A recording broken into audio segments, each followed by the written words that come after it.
everybody, Chuck Cassidy here. Today's question: does high quality production matter for an independent musician?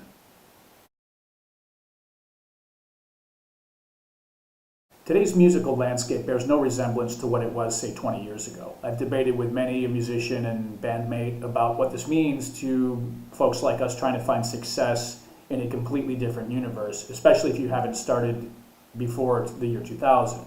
The do-it-yourselfer musician, the one who writes, records, produces, releases their own music, is becoming more of a norm today. But there's kind of a debate about how much money or time should you spend producing your music when people really aren't buying music anymore. If you follow the channel and you're at all familiar with my music, you'll know that it's not really up to today's production standards.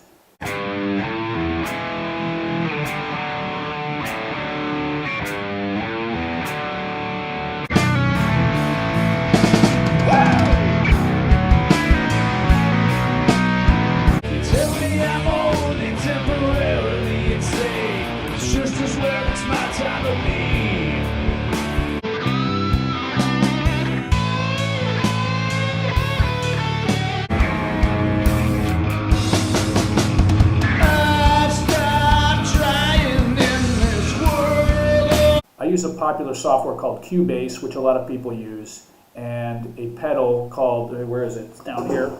This is my interface, the Line 6 HX Stomp. This is also the pedal I use on stage when I play bass. It's got all the effects you would ever need in it, and it's a really user-friendly thing. So with my limited knowledge, I can use this and Cubase and turn out decent sounding production. So in other words, I have no fancy studio, no amplifiers, no acoustically adjusted room. It's just my instruments, the basses you see behind me, the microphone that is really cheap, I think it was 20 bucks, plugged into the HX Stomp and into the computer, and then afterwards I can fiddle around with the effects if I want to.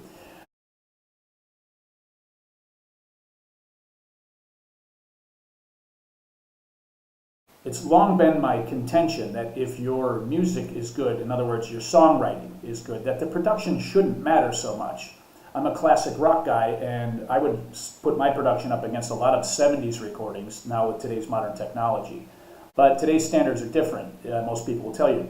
A better quality production makes your songs more enjoyable to listen to.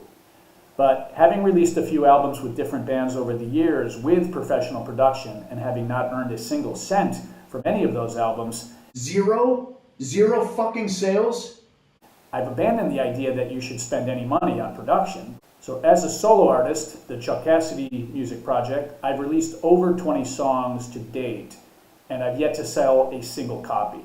Zero fucking sales? Or be included on any Spotify playlists. Here's a brief slideshow to give you an idea of the current impact that I've had on the music scene online today. Here's my Spotify homepage. If you look over to the right, you can see that I don't have very many listeners or followers. Here's a list of my top performing songs. As you can see, the #1 song on Spotify for my catalog is Out of Business, with a whopping 139 total streams all time. This was my first release, and quite frankly, the worst produced of all my songs. Here you have a more typical look at my Spotify traffic, a list of songs that are better produced, quite frankly, as I was getting better at Cubase and just the recording process in general. Single digits here, mostly listens and listeners. This is my YouTube page, 137 subscribers, and actually as of today, I think that number has dropped. My most successful video to date is Drive, with 525 views. Now, why is this one more successful than the others? Impressions, 26,000 impressions. This means that this video has been suggested to YouTube users 26,000 times. If you look to the right, you see impressions click-through rate of 1.4%, meaning that 1.4% of people who saw the thumbnail that you see to the left and the title Drive by Chuck Cassidy decided to click on it. Another statistic that is useful is engagement, which you see to the right of the word reach, which means how long did they stay on the video. In this particular case, the engagement was not incredible, but YouTube decided to push the video anyway. On the other hand, my latest release, In Plain Sight, has only 166 views. Why is that? 6.5 thousand impressions, which for me is still not too bad. The impressions click-through rate of 1.6% is slightly better, but it's not going to go viral, obviously. Here's a list of the typical comments I get on some of my videos. You can see they're mostly positive. Another recent release that I released back in May shows a more typical result, 93 views. Now, why is this? 288 times this video has been suggested to people in the world. Not going to be a viral video by any means. By the way, for those of you who are wondering, what is a good impressions click-through rate? Well, according to YouTube, a typical rate is anything between 2.5 and 10%. As you see, this video has an 11% click-through rate, meaning this should inform the algorithm to push the video more, but for whatever reason, they did not. This is something that is completely out of the YouTuber's control. The engagement on this video, incidentally, was about a minute, but the video is only 3 minutes, and quite frankly, most people probably tried to skip ahead to where they could see the scantily clad girl dancing around a pole. So the question today is it because my songs just stink? Is it the production value? Is it both?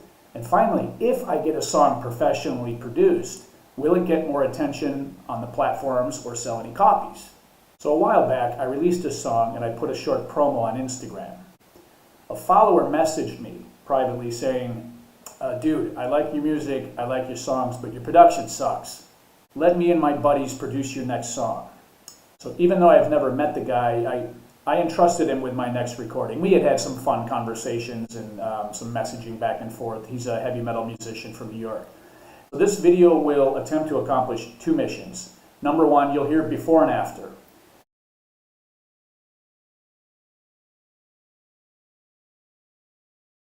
So I'd be interested to hear your comments, what you think. Mine is certainly a raw sound, where theirs is obviously glossier and prettier overall. Number 2, we will see if the algorithms that decide your fate as an independent musician respond to the increased production quality in any way and distribute it to more people. Because let's face it, if nobody knows who you are, you rely on those algorithms to distribute your music.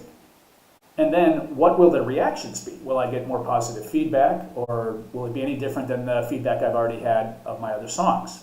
So that's the goal today.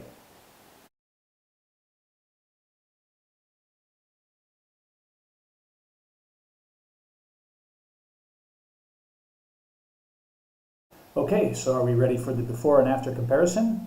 Well, let's start with the intro of the song. First, my version, secondly, their version.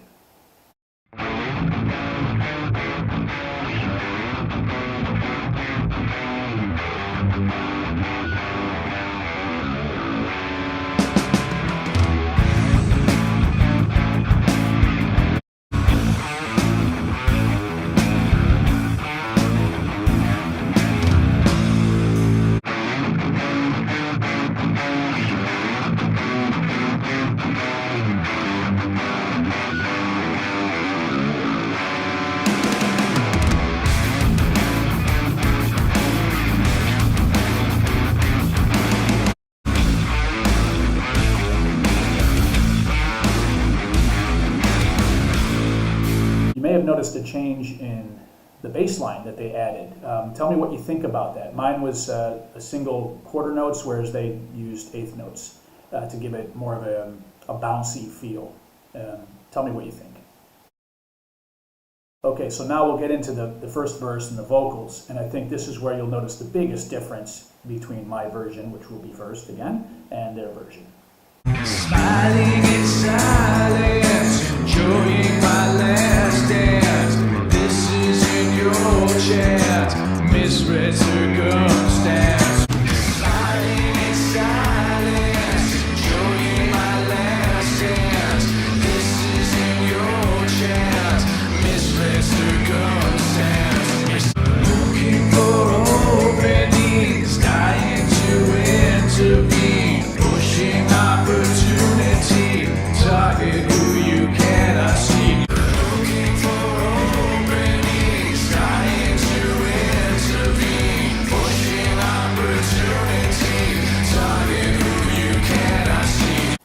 change they made is in the choruses. So the man who sings for the band called Glasia out of New York put in some of his backing vocals, and they added a little keyboards kind of quietly in the background to give it atmosphere. Okay? Tell me what you think before and after. You've cornered the wrong prey. Look into my eyes, I'm not trying to hide. Won't be giving you anything, mine to decide. You've cornered the wrong prey. Look into my eyes, I'm not trying to hide. Won't be giving you anything, mine to decide. Now we'll get to the guitar solo, where they didn't change too much, but they added a little effect that I think you may notice. Tell me what you think.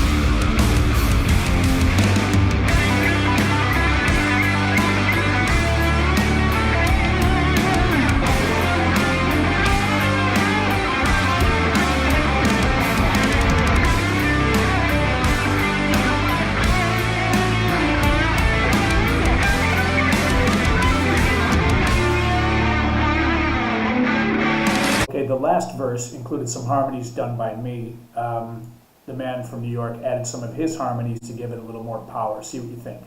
Living out my days, finding a new way. It's not indecision. Sorry, I can't stay. Living out my days, finding a new way. It's not indecision. Sorry, I can't stay. Okay, here's the last chorus. Comments below. You've chosen the wrong lane. Confusion in your mind, I'm not trying to hide. I'm not telling you anything, but I will not hide. Mine to decide.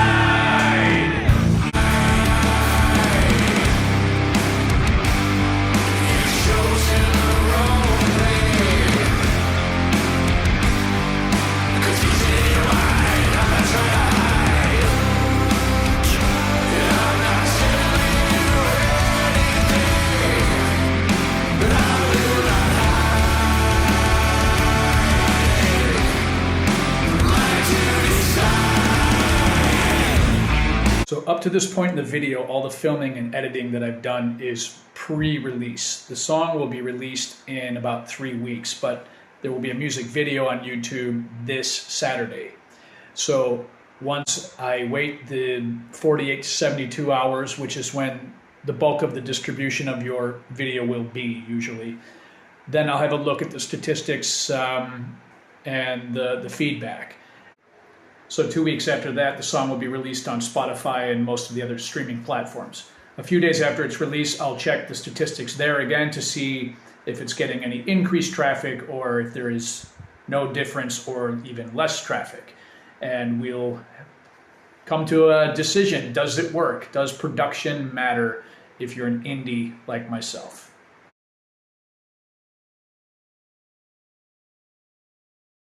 Welcome back. Chuck again here with all my shit. So it's been 3 days since the release of the video, and here are the results of the views and impressions so far.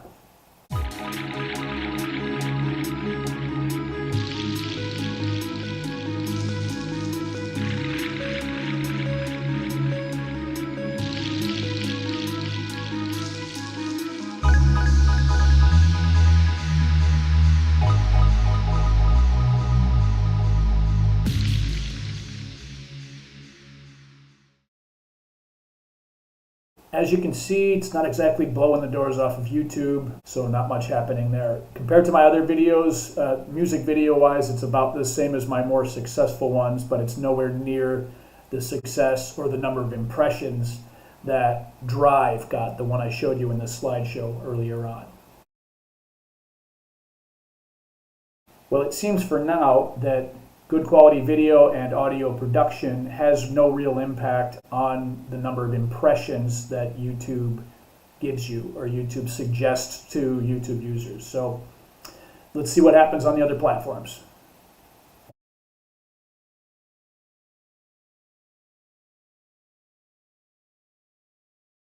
So now that it's been about a week since the video came out, here is a look at the reaction that I've gotten so far. So we'll start with the YouTube reactions. Nice one, dude. Your finest moment so far. That's a former bandmate of mine. Awesomeness from a follower. Rock sounds great, Big C, a friend from Illinois. And Solid Man from a follower that I don't know personally. Here's reactions from some musicians. Good improvement, mate. Learn a few tricks of the trade off YouTube. Plenty of tutorials on mixing. Sounds good. Like the backing vocals. That's definitely production. Did you do those as well, or did somebody pipe them in? Questions. Remember me of Ozzy Osbourne, but I like it. Yeah, this style I like. This English is not this man's first language, obviously. Sweet. From a friend, former bandmate. Starting nice and heavy, really catchy verse. Another former bandmate from Greece. It sounds way different. It almost sounds like more than one person is singing it. Well, that's always the case in my songs, but maybe she is noticing the foreign voice in there. This is my sister, by the way, who is not a musician. And my mother responds by sending a link about how to drive in Atlanta. If you look at my channel, I have a video called Does Your Music Suck? It's about how to know if people don't like your music. This is one of the classic responses by someone when they didn't like your song. I really prefer this style of singing to the Hetfield-esque style that you prefer. Keep fighting, the good fight, miss you. By the way, who played the drums on that song? They sound great.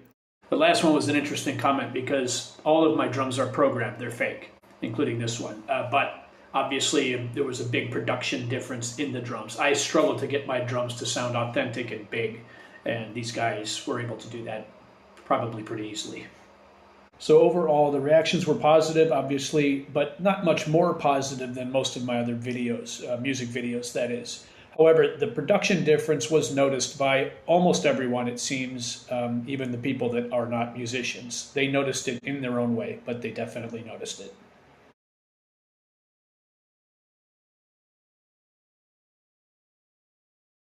Hey everybody, you might know that I released a song last Saturday on Spotify called Sigma, and I just wanted to thank everybody for the support on that platform.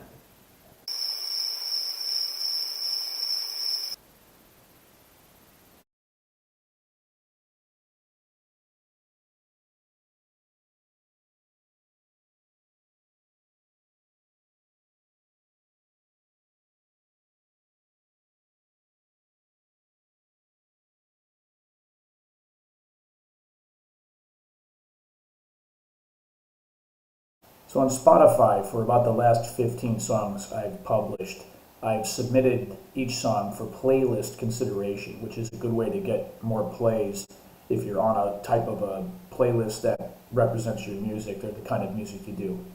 I have never to this day been accepted on a playlist, and this one was no different. They tell you to submit it at least a month in advance. They'll listen to it. You give a little summary of the process, and then they let you know. Well, they've never contacted me in any way. This time I gave them 6 weeks to check it out.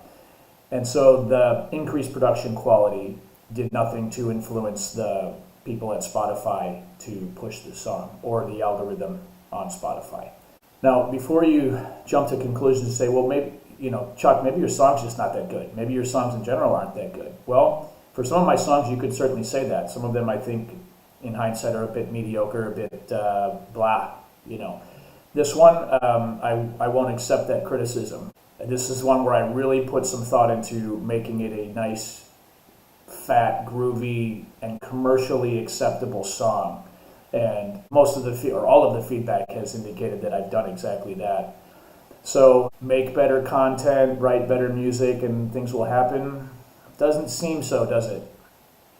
Now, as I've said a few times in the video already, the algorithm is really what decides your fate if you're an independent person like me. So YouTube and these other platforms don't have enough people to listen to or watch everything that is put out. It's just impossible. There are millions of videos every hour uploaded to YouTube, so they rely on these computer equations and programs to do this for you. And it seems it really doesn't make any difference whether your product is produced well or not, at least not in the YouTube algorithm, and at least not for me. So my honest opinions about the production of this particular song is that they knocked it out of the park. They killed it. It's amazing. The change from the first version to the second version is drastic, and the song almost changes genres in the process of the production. However, in general, I don't usually like glossy production on a song. It comes across to me as a way to hide the limitations of the musicians or the songwriters. Now, I know this puts me on a planet by myself, but I like rough and raw. I like to hear what the singer really sounds like. I like to hear the guitar players, the pick noise and the fret buzz and all that stuff. I like it to sound like a real band. And again, this makes me, in the case of my song, in the case of Sigma, the production did very well to hide the limitations of my singing voice, and actually brought it out more, and of course with the producer adding his voice to it as well, it turned out to be a very professional product and a very professional production. So I have no complaints about the work they did. And in the song, you might have heard the lyrics, look into my eyes, I'm not trying to hide, meaning I'm not trying to hide my limitations of my voice. My voice is what it is. When I produce it myself, yes, I use a little bit of auto-tune like all your favorite singers do. Yes, I do some effects on the voice like chorus or reverb and all that, things that you need to do. So it's not just me singing in a room and then that's it. In the future, am I going to spend any money on production? Well, I think I've clearly demonstrated that for me that wouldn't be a very smart thing to do. If you're an independent musician, obviously you make that decision. If you want to have high quality produced products just to be proud of the sound of what you did, I understand that, go for it. But in the future, I don't think I'll be using any producers. I think I'm going to get better at it myself because I have my limitations in production with my equipment that I have, but also just the knowledge and know-how. So I'm going to try to keep improving and work on EQing and balancing and the sonic sphere and all this shit that they talk about, and see if I can come close to the guys in New York. I probably won't be able to without spending a little money, but right now I don't have any. So for now, that's the conclusion. Let me hear your thoughts in the comments. Please disagree with me, argue with me. It's fine. Let's have a debate. Thanks for watching.